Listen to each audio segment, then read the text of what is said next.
North London Derby, a game that you, as an Arsenal player, is always waiting for. And yeah, we have really, really. Oh, I don't know about this North London Derby because it's a little bit weird. It's not the same as the old North London derbies that we have because first of all we started with changing the cloth. Now we're not gonna wear our jersey that we always wear to go to Tottenham Hotspurs.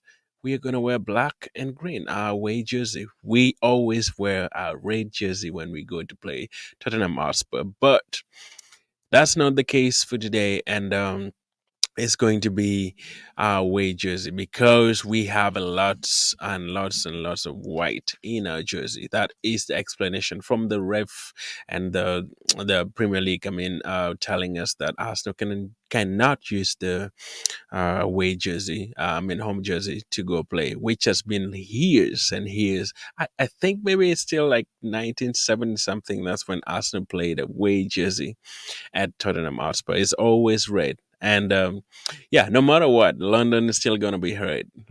But let's dive into the case, ladies and gentlemen. Welcome to the show. It's Mr. Laughter here.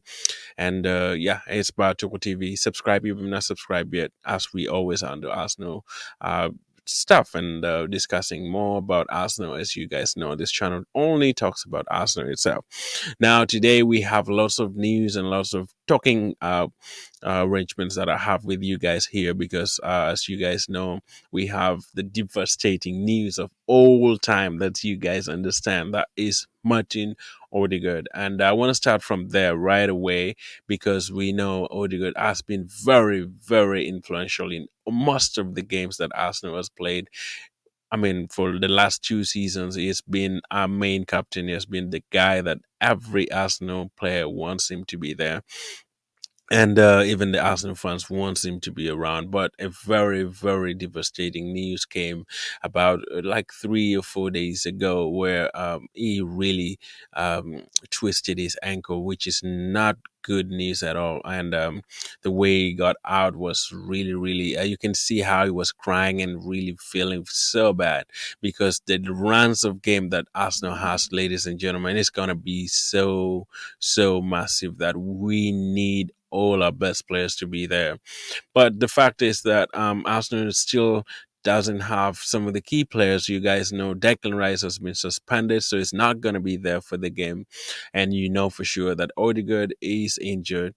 And the report is still saying maybe he's going to stay out 3 weeks or so, but it's not confirmed yet. We shall find out from Mikel Arteta today if he really, really tells us exactly what happens, because that would give us a good idea of how Arsenal should really move on forward with the midfield, because it's going to be a tussle and going to be a big, big problem in the midfield without Declan Rice and Martin Odegaard. But we shall dive into it and look at some of the key things about the midfield and about the North London derby. But that is the news that we have about Odegaard. You guys also know Miguel Moreno is still also out. I mean, you guys already know he's out.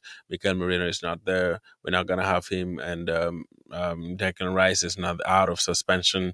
And we're not even going to have Martin Odegaard. So who's going to be there in the midfield? This is why I always, most Arsenal fans always talk about having a midfield, having a player somewhere in there where Arsenal always feel short, because we don't have Smith Rowe anymore. We don't have Fabio Vieira anymore. So it's like we're short in the midfield. We know Ethan Waneri is there, which he could cover, but he hasn't really played in the Premier League for, I don't know, maybe he came in one time in the Premier League at the beginning, but he hasn't really played. So putting in a 17-year-old in the midfield is going to be a really, really hard task to do. But let's see what Mikel Arteta will bring out and what he will say in the press conference. And we shall also have some of the reaction on that right away. But that is with the midfield battle. No, we know for sure we need somebody that can be there in the midfield to help Arsenal really cope with the situation that we're in. We know the other side of London now is very excited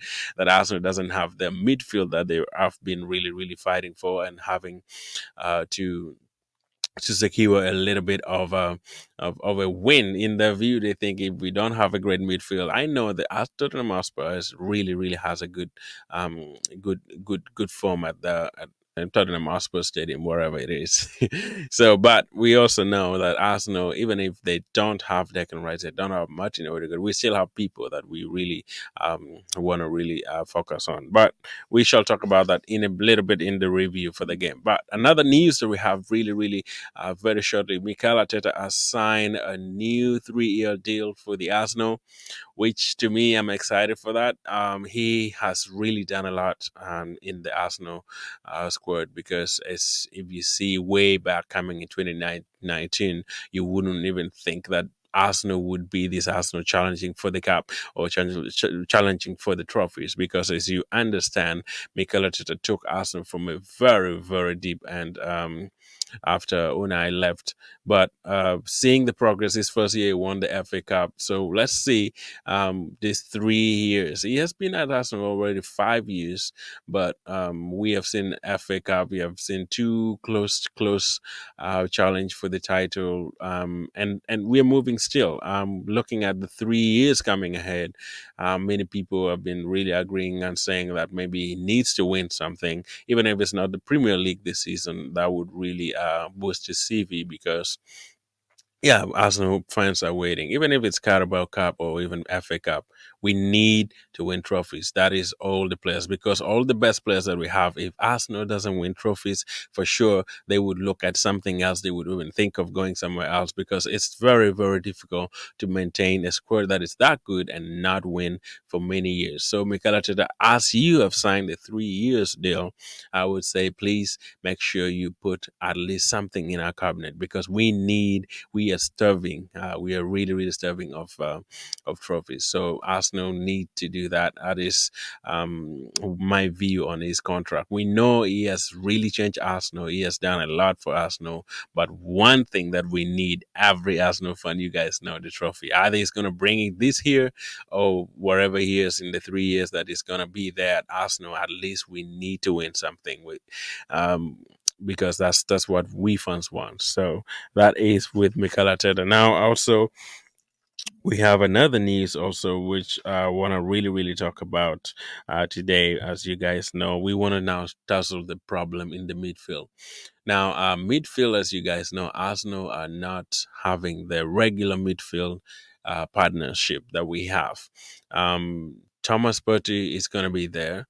And I'm thinking of what kind of midfield can really fight and have that battle with the Arsenal, because it's Tottenham Hotspur and it's at the stadium, and it's always difficult. North London derbies are always difficult, and no matter what happens, whoever is put down there in the pitch has to perform uh, with the ability that they have. Because I know Mikel Arteta had an idea of challenging if something happens, because you can't leave a small squad at Arsenal and thinking that they're not going to get injuries.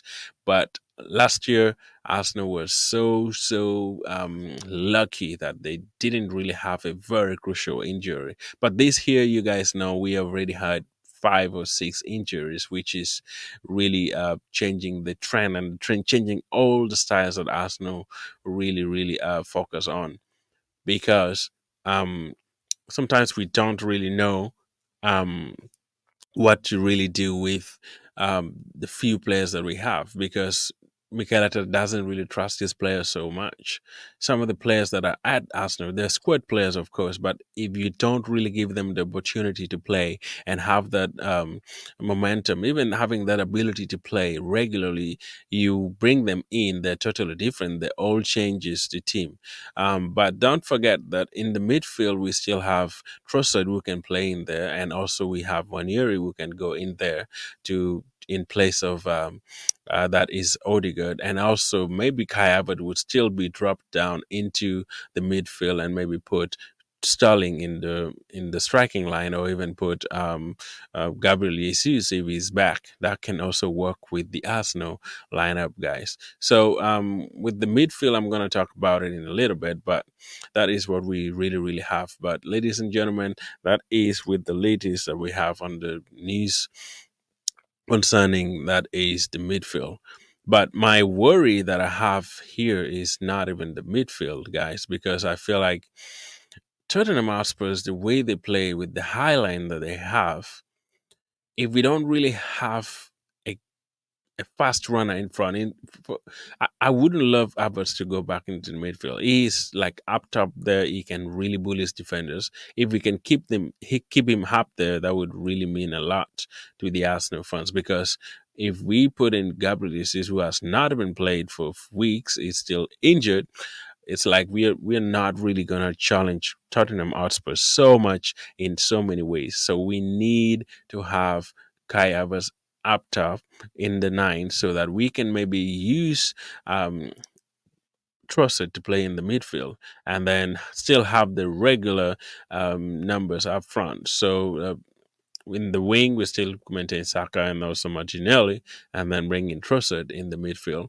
That can be really good. So you have Jorginho and maybe Partey playing in the back. That is, Partey maybe playing what we could say back box to box midfield, which would help so much with Jorginho because Jorginho even hasn't played well. He hasn't played maybe this season. Maybe he came in one, two games. I remember. I don't really remember exactly, but even if he doesn't play, we know he's experienced. He's a quality player. So even if he doesn't really join in, he can still do a lot for the Arsenal midfield. So let's see. Even if without or with Odegaard, Arsenal must win this game. We need Arsenal to win because it's a mess if we don't. We may call the season almost over if we don't win because we know next time we are going to Manchester City and we don't want to go to Manchester City with a loss because we already had a draw last weekend, 2 weeks ago. So we don't really want to. Uh, Go down that route. We should at least do something and make sure we win, whether by crook or hook. I don't know, whatever ways we do. But that is my view on the midfield. So I would really challenge Mikel Arteta to not put a Trossard, not to, I mean, not put what is his name, Kai Havertz in the midfield, but keep him up top and then maybe put Trossard in there. And then in the second half, we could bring in Waneri to help. And Sterling is still there. He can still play there too. We could bring him in, so that can also help, which is going to be a very, very good midfield for everybody, I would say.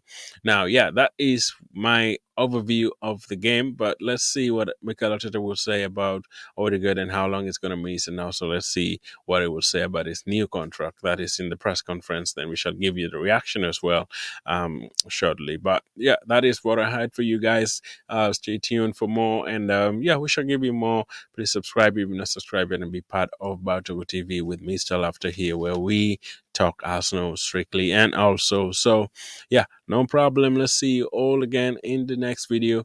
And once we give my prediction for the game as well. So I'm gonna go with 2-1 in favor of Arsenal. I know it's gonna be difficult, but that is my prediction. We may win and we shall have that ability to beat Tottenham Hotspur at their place. We did it twice, so no worries. We're gonna do it. Ladies and gentlemen, let's do it, Arsenal. One love. We gotta do this. Okay, let's